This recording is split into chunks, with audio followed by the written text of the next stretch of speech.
అవునండి. కనిపించేది మావారే. ఎంతో బరువు మోస్తున్నట్టు సూట్‌కేస్‌ని తల మీద పెట్టుకొని వస్తున్నారు కదా!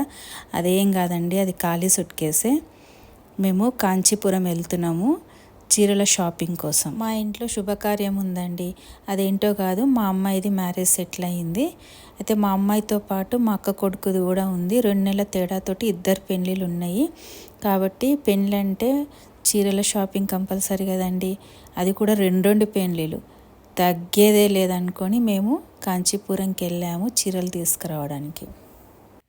మనము కాంచీపురం వెళ్ళాలంటే మనకు హైదరాబాదు కాచిగూడ రైల్వే స్టేషన్ నుంచి సాయంత్రం 5:30, ప్రతిరోజు సాయంత్రం 5:30కు ట్రైన్ ఉంటుందండి హైదరాబాద్ టు చెంగల్పట్టు. ఇది ఈరోజు సాయంత్రం 5:30కు బయలుదేరితే మరుసటి రోజు ఉదయం 5:30కు అరకోణం చేరుతుంది.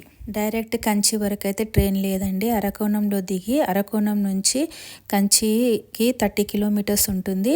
బస్సెస్ కూడా ఉన్నాయి. అదేవిధంగా ఆటోలు కూడా నడుస్తుంటాయి. మేమైతే రైల్వే స్టేషన్ అరకోణంలో దిగిన తర్వాత ఆటో మాట్లాడుకొని కంచీపురం వెళ్ళాము. ఆటో అతను 700 రూపాయలు తీసుకున్నాడు. మేము కంచి చేరుకున్న తర్వాత వెంటనే రూమ్ తీసుకొని ఫ్రెష్ అప్ అయ్యి 8 గంటలకల్లా మేము ఏఎస్ బాబుషా షాప్కి వెళ్ళామండి. ఇది ఉదయాన్నే 8 గంటలకు ఓపెన్ అవుతుంది. మనం ఎంత తొందరగా వెళ్తే అక్కడ మనకు సీట్స్ దొరుకుతాయని, లేకపోతే రష్ ఎక్కువైపోతుంది, చూడడానికి కూడా చాలా టైం పడుతుంది అని చెప్పేసి అన్నారు. అందుకనే మేము ముందుగా 8 o'clock కల్లా ఫ్రెష్ అప్ అయ్యి బాబుషా షాప్కి వెళ్ళాము. ఇక్కడ కొంచెము టిఫిన్ సెంటర్స్ అయితే చాలా దూరం ఉన్నాయండి. మాకైతే వెతుక్కుంటూ వెళ్ళాము, ఎక్కడైతే దొరకలేదు. కానీ ఏఎస్ బాబుషా వాళ్ళు ఉదయం టిఫిన్, మధ్యాహ్నం లంచ్ కూడా వాళ్ళే ప్రొవైడ్ చేశారు. ముందుగా మేము వెళ్ళిన తర్వాత టిఫిన్స్ పెట్టారు. టిఫిన్ తినేసి ఇంకా మేము బట్టల షాపింగ్ అయితే స్టార్ట్ చేసాము. ఆ తర్వాత మధ్యాహ్నం భోజనం కూడా అక్కడే చేసాము. ఇది పెద్ద షాప్ అండి. ఒక 5 అంతస్తుల వరకు కూడా ఉన్నది. ఒక్కొక్క దాంట్లో ఒక్కొక్క వెరైటీస్ ఉన్నాయి. మేము మధ్యాహ్నం వరకు ఏఎస్ బాబుషాలోనే ఉన్నాము. ఆ తర్వాత ప్రకాష్కి వెళ్ళాము. ప్రకాష్లో కూడా సాయంకాలం వరకు చూసాము. అక్కడ మాకు నైట్ అయిపోయింది. నైట్ రూమ్కి వచ్చి రెస్ట్ తీసుకొని ఆ తర్వాత నెక్స్ట్ డే రోజు ఉదయాన్నే లేచి కామాక్షిదేవి టెంపుల్కి వెళ్ళామండి. మేము 7 గంటలకల్లా అమ్మవారి దర్శనానికి వెళ్ళాము. ఒక గంట సేపట్లో దర్శనం అయితే అయిపోయింది. పొద్దున్నే కాబట్టి అంత రష్ ఏం లేదు, తొందరనే దర్శనం అయిపోయింది. అమ్మవారి దర్శనం అయితే చాలా బాగా జరిగింది. ఇదే అమ్మవారి ఆలయం. మేము ముందు రోజు మా అమ్మాయికి పెళ్లి చీర తీసుకున్నామండి. అయితే ఆ కంచి కామాక్షి అమ్మవారి దగ్గర ఆ చీరను పెట్టి అమ్మవారి ఆశీర్వచనాలు తీసుకున్నాము. మనము పంతులు గారికి చెప్తే ఆ చీరను తీసుకెళ్ళి అమ్మవారి పాదాల దగ్గర పెట్టి అమ్మవారి ఆశీర్వచనాలు మనకు అందిస్తారు. మీరు కూడా ఎవరైనా పెళ్లి బట్టలకి కంచి కనుక వెళ్తే అలా తప్పకుండా చేయండి. ఆ తర్వాత పంతులు గారికి మన ఇష్టం వచ్చిన దక్షిణ ఏమన్నా ఇవ్వచ్చు. అలా చేయడం వల్ల అమ్మవారి ఆశీర్వచనాలు మన పిల్లలకు అందుతాయి.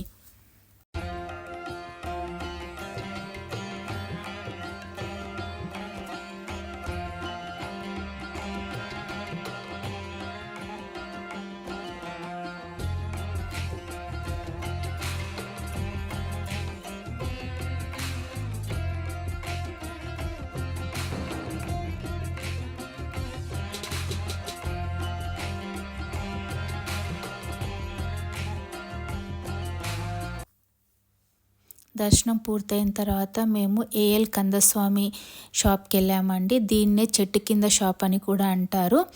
ఇది చాలా పాత షాపు. మనకి చూడ్డానికి పాత ఇల్లులా కనిపిస్తుంది. ఏం కన్ఫ్యూజ్ కాకండి, ఇల్లు మాదిరినే ఉంటుంది, పెంకుటిల్లు అనమాట. లోపలికి వెళ్తే పెద్ద షోరూమ్, అది హోల్సేల్ షాపు. చాలా బాగుంటుంది షాప్ అయితే. మనకు అన్ని రకాల చీరలు అక్కడ దొరుకుతాయి. పట్టు లంగాలు కూడా ఉంటాయి. అయితే మనకి 500 రూపాయల నుంచి కూడా లక్షల వరకు కూడా మనకు చీరలు అంతే అందుబాటులో దొరుకుతాయి. ఇక్కడ ఎక్కువ కూడా పెట్టుబడి చీరలు కూడా చాలా తక్కువ రేట్లోనే ఉంటాయి. క్వాలిటీ కూడా చాలా బాగుంది. మనకి హైదరాబాద్తో కంపేర్ చేస్తే ఇక్కడ మాత్రం చాలా రీజనబుల్ అనిపించినాయి.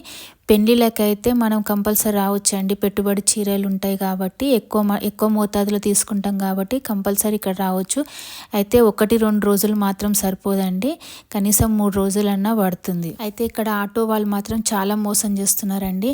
మనము ఖచ్చితంగా చెప్పాలి ఏఎస్ బాబు షాకే వెళ్ళాలని, ప్రకాష్కే వెళ్ళాలని, కందస్వామికే వెళ్ళాలని చెప్పేసి వాళ్ళు మనకు వేరే నేత ఫ్యాక్టరీలకు తీసుకెళ్తామని, అక్కడ ఇంకా తక్కువ రేట్లకే ఇప్పిస్తామని చెప్పేసి అంటారు. మమ్మల్ని కూడా అట్లాగే తిప్పాడు.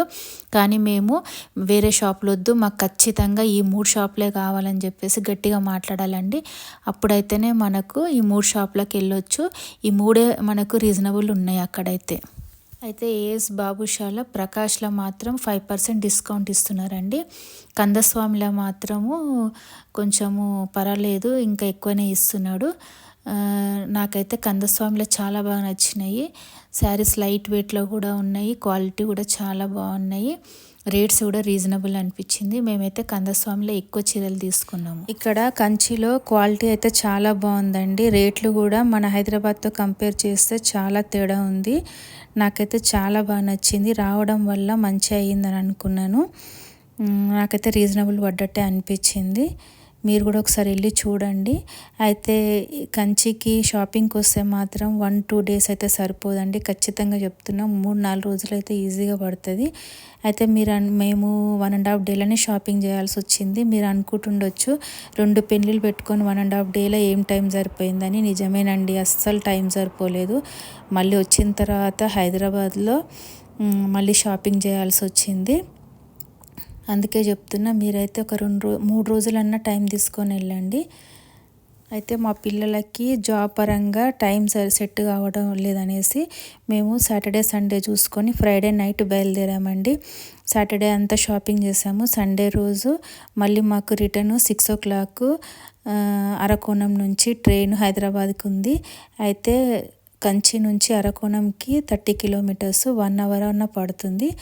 ఇంకా మా వారికి తొందర ఎక్కువ అనమాట. లేట్ అయితే మళ్ళీ ట్రైన్ మిస్ అవుతామని చెప్పేసి 1 గంటకే షాపింగ్ ఆపిచ్చేసి ఆటో మాట్లాడారు. ఆటో అతనికి మాకు భోజనానికి ఎక్కడన్నా హోటల్కి తీసుకెళ్ళమని చెప్తే అది మిలిటరీ హోటల్ అంటండి, చాలా బాగుంది ఫుడ్ అయితే. బిర్యానీ తిన్నాము. అక్కడ పార్సల్ కోసము పెద్ద లైన్ ఉందండి. మేము అనుకున్నాము హోటల్ చూస్తే ఏమో ఎట్లా ఉంటుందో ఫుడ్, సింపుల్గా చిన్నగా ఉంది హోటల్, కానీ భోజనం అయితే చాలా బాగుంది. అక్కడ భోంచేసుకొని ఇంకా మేము రిటర్న్ అరకోణానికి బయలుదేరాము. అయితే మేము భోంచేస్తున్నాము, సడన్గా పెద్ద వర్షం అండి. అసలు గంటన్నర మేము అరకోణం చేరే వరకు కూడా అంత పెద్ద వర్షం ఆగలేదు. అసలు ఆటో అతను ఎట్లా నడిపించాడో ఏంటో తెలియదు. ఆ వర్షంలోనే మాకు అరకోణం రైల్వే స్టేషన్కి తీసుకొని వచ్చాడు. అయితే మేము కంచికి వెళ్ళేటప్పుడు లగేజ్ బ్యాగులు తీసుకొని వెళ్ళాము శారీస్ కోసం రిటర్న్ తెచ్చుకోవడానికి. చాలా మంచిగా అయిందండి, లేకపోతే ఆ వర్షంలో బట్టలన్నీ తడిసిపోయేవి. పాపం రైల్వే స్టేషన్లో చూసాం ఎంతోమంది ఆ షాప్లో వాళ్ళు ఇచ్చిన బ్యాగులోనే చీరలు తీసుకొని వచ్చారండి. స్టేషన్కి వచ్చిన తర్వాత అక్కడ చూసుకొని ఆరబెట్టుకుంటున్నారు. అయ్యో బాధ అనిపించింది మాకైతే. నయమైంది మేము సూట్కేస్ తెచ్చుకుంది అని అనుకున్నాము. ఇదేనండి ఈ వీడియో. నాకు తెలిసిన ఇన్ఫర్మేషన్ నేను ఇచ్చానని అనుకుంటున్నాను.